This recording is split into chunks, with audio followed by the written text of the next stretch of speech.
ازاي انت بتشوف فيلم سبايدر مان بالطريقة الغلط؟ تعال اقولك ازاي. اللي ظاهرين على الشاشة قدامكم دلوقتي هم ابطال فيلم سبايدر مان.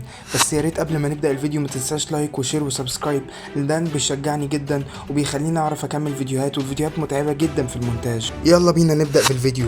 اول جزئية معانا هي جزئية توبي ماجواير، ودي سهلة جدا. افلام سبايدر مان 1، سبايدر مان 2، سبايدر مان 3 2002 و4 و6. بعد كده شركة مارفل قررت ان هي تغير الممثل وتخلي سبايدر مان فيه نوعية اكشن اكتر، وجابت اندرو جارفيلد اللي عمل اميزنج سبايدر مان 1 واميزنج سبايدر مان 2. اخر جزئيه معانا هي جزئيه توم هولاند اللي بدات بسيفل وور، بعد كده الافنجرز. اول فيلم هو فار فروم هوم، بعد كده هوم كامينج، بعد كده نو اواي هوم، واخر واحد طبعا اللي لسه نازل براند نيو داي. وهو ده بصراحه من اجمل افلام توم هولاند اللي عملها الفيلم سبايدر مان. ما تنساش تقولي في النهايه مين افضل فيلم لسبايدر مان عجبك، وايه هو افضل ممثل عمل سبايدر مان من وجهه نظرك. والسلام.